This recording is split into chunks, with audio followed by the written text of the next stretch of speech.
네, 여러분 안녕하십니까? CJB 아침 뉴스입니다. 지난 2023년 집중호우로 괴산댐이 넘쳤습니다. 당시 피해자들은 아직도 그날의 악몽에서 헤어나지 못하고 있는데요. 게다가 마지막 희망이었던 피해 구제 신청마저도 가로막혔습니다. 송인원 괴산군수와 주민들이 강력히 반발하고 나섰습니다. 장원석 기자입니다.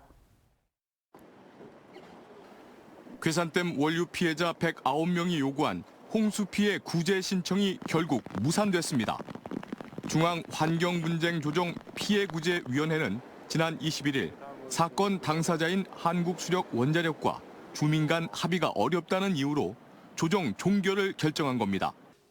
괴산댐의 원유는 자연재해라는 한수원의 주장에 대해 송인원 괴산군수와 주민들은 강력히 반발했습니다. 한국수력원자력은 이번 피해에 대해 홍수 조절 기능이 없는 괴산댐의 구조적 한계를 이유로 책임을 회피하고 있습니다. 마지막 희망이었던 피해 구제 신청이 물거품된 괴산댐 원유 피해자들은 망연자실하고 있습니다. 재난지원금은 피해 복구에 턱없이 부족하기 때문입니다. 괴산댐의 원유로 건물 5개 동이 떠내려간 한 펜션업주는 이제 삶의 터전을 잃었다고 말합니다. 침수 뒤 균열이 발생한 집안은 아직도 빗물이 흘러내려 새로 바른 도배지도 축축히 젖어 있습니다. 사실은 23년도보다 24년도가 비가 더 왔는데 아무 일이 없었어요. 그거는 미리 물을 뺐기 때문에 그런 거고 관리를 잘못한 한수원의 100% 책임이 있죠. 지난 2023년 여름 사흘간 이어진 수백 밀리미터의 장대비를 버티지 못하고 발생한 괴산댐의 원유로 정부 추산 430억 원의 재산 피해와 300명의 이재민이 발생했습니다. 괴산 군민들은 피해 보상과 함께 올여름 홍수기 다시 괴산댐이 원유할 수 있다는 두려움에 직면해 있다며 대책 마련을 호소했습니다. CJB 장원석입니다. 충청북도의회가 예산안과 조례안 등 64개 안건을 처리하며 425회 임시회 의사 일정을 마무리했습니다. 논란이 되고 있는 충북 테크노파크 신임 원장의 청문 보고서는 본회의를 통과해 중소벤처기업부의 승인만이 남게 됐습니다. 어제 임시회에서는 오송을 스포츠 클러스터로 육성해야 한다는 의견도 제시됐는데요. 이태현 기자입니다. 충북 지역 시민단체가 신규식 충북 테크노파크 원장 후보자를 국민권익위에 신고했습니다. 신 후보자는 언론사에 근무하던 지난 2019년부터 5년여 기간 동안 지역의 한 목재 펠릿 제조업체로부터 매달 200만 원씩 1억 3천만 원의 자문료를 받았고 사규상 겸직 의무 위반과 청탁금지법 위반 의혹을 받고 있습니다. 충북 참여연대는 고발장에서 신 후보자가 언론사에 재직하는 동안 해당 업체와 관련된 기사가 8번 이상 방송된 점은 대가성 측면 또는 보도윤리 차원에서 문제가 있어 보인다고 주장했습니다. 충북 민주언론연합도 신 후보자의 같은 의혹에 대해 이미 경찰에 고발장을 접수했고 해당 사건은 충북경찰청 반부패 수사대에 배당될 예정입니다. 신 후보자는 청문회에서 자문은 기업이 요청한 법률이나 정책 자문이었고 자문 계약도 법무법인 법률 검토를 거쳐 작성된 것이라고 밝혔지만 청탁금지법 위반 의혹 논란은 좀처럼 수그러들지 않고 있습니다. 이런 가운데 도의회 인사청문위는 신 후보자에 대한 최종 인사청문 경과보고서를 본회의에 보고했습니다. 우리 인사청문특별위원회는 후보자가 충북 테크노파크 원장의 역할과 책임을 수행하는 데 적합하다는 의견을 도출하였습니다. 신 후보자에 대한 최종 임명 여부는 중소벤처기업부의 판단만 남게 됐습니다. 한편 어제 열린 도의회 본회의에서는 오송을 충북의 스포츠 클러스터로 육성해야 한다는 주장도 제기됐습니다. 현재 충북도가 야구장 조성 등을 대선 공약 과제로 각 정당에 건의한 상태에서 임병훈 도의원은 접근성과 주변 인프라 등을 감안할 때 오송이 최적지라고 주장했습니다. 오송이 새로운 경기장이 조성되고 도로 야구장이 유치된다면 도민의 스포츠 문화 향유 기회를 대폭 확대하고 지역 경제에 새로운 활력을 불어넣는 기폭자가 될 것입니다.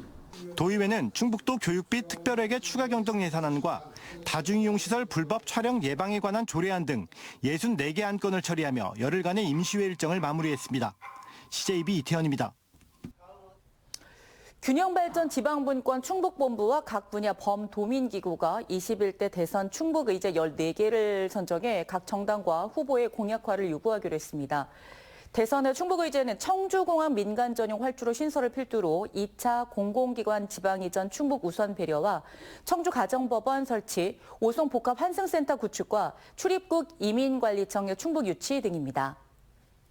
특히 최근 일부 후보들이 KTX 세종역 신설에 찬성하는 상황에 대해 역대 정부가 불가하다고 결정한 사안이라며 강력히 낙선 운동도 불사할 것이라고 밝혔습니다. 올해 충북 지역의 개별 주택 공시가격이 지난해보다 평균 1.66% 올랐습니다.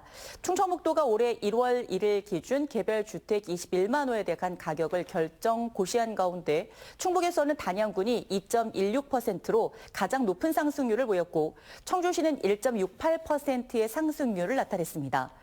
충북에서는 3억 원 이하의 주택이 전체의 94.5%를 차지했습니다.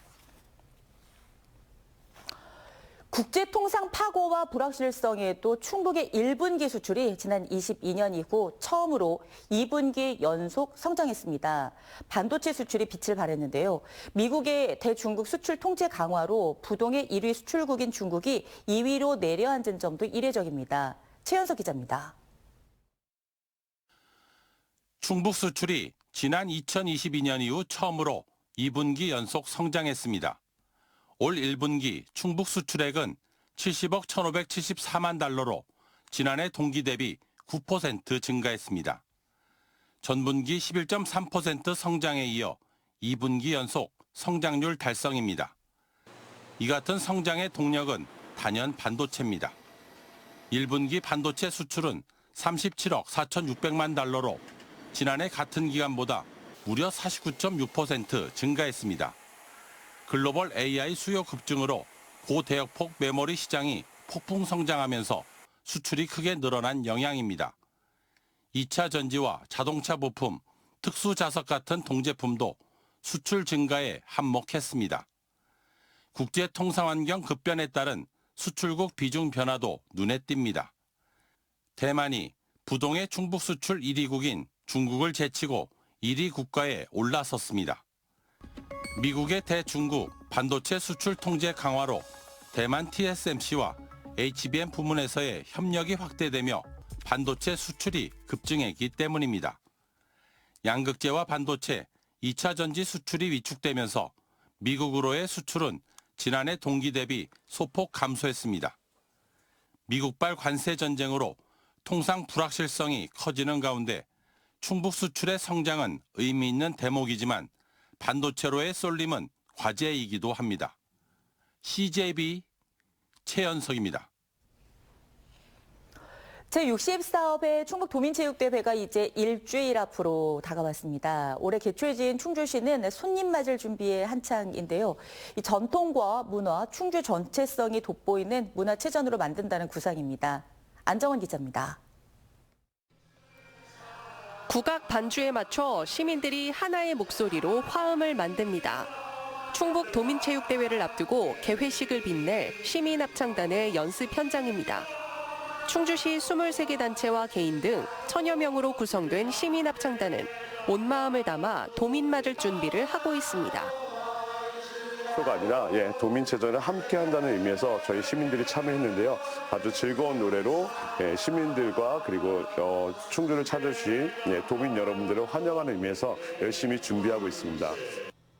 64회 충북 도민체육대회가 더 가까이 충주에서 하나 되는 충북도민을 슬로건으로 올해 충주에서 개최됩니다.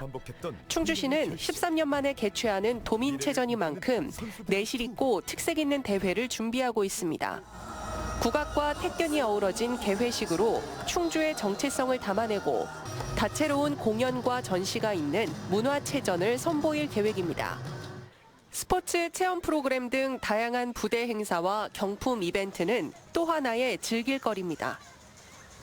충주 시민들이 얼마나 따뜻한지 또 문화적으로 어떻게 준비가 잘 돼 있는지 또 손님을 맞이하기 위해서 시민들이 얼마나 한마음이 되고 단합이 되는지를 잘 보실 수 있을 겁니다.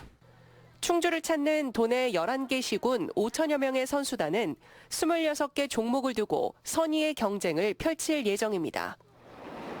도민 모두가 체육으로 화합하는 64회 충북 도민체육대회는 오는 8일부터 사흘간 이어집니다. CJB 안정원입니다. 충북교육청이 도내 11개 시군과 협력해 온마을 배움터를 상호 개방하기로 했습니다. 온마을 배움터는 지역의 역사와 문화를 활용한 체험 중심 교육 공간으로 학생들이 지역 특색에 맞는 다양한 체험 학습을 할 수 있도록 지원합니다. 지역별 여건에 따라 최대 14억 원이 투입되고 도교육청은 교육과정과 관련 있는 체험학습처를 발굴해 온마을 배움터를 구체화할 계획입니다. 청주시는 오늘부터 제23회 청원생명살 대청호 마라톤 대회 참가자를 모집합니다. 오는 10월 18일 문희체육공원 일원에서 열리는 이번 대회는 풀코스부터 건강 코스까지 총 4개의 부문으로 6,000명을 선착순으로 접수합니다. 참가 희망자는 오는 8월 1일까지 청원생명살 대청호 마라톤 대회 누리집으로 신청하면 됩니다. 충주 콜택시가 오늘부터 팀원이 고 플랫폼인 온다택시와 연계한 앱 호출 서비스를 개시합니다. 온다택시는 별도의 회원 가입 없이 팀원이 고 애플리케이션만 설치하면 이용 가능하고 기존 플랫폼인 충주 브랜드콜은 운영을 종료합니다. 충주 콜택시 전화 호출 방식은 그대로 유지됩니다. 충주시가 쏘가리 산란기를 맞아 불법 포획을 집중 단속합니다. 올해 포획 금지 기간은 강하천 기준 오늘부터 6월 10일까지, 댐과 호소에서는 오는 20일부터 6월 30일까지입니다. 이 기간 불법 포획과 함께 유통행위도 집중 단속하고 위반 사항 적발 시 1년 이하의 징역 또는 1,000만 원 이하의 벌금형에 처할 수 있습니다. CJB 아침 종합 뉴스를 마치겠습니다. 고맙습니다.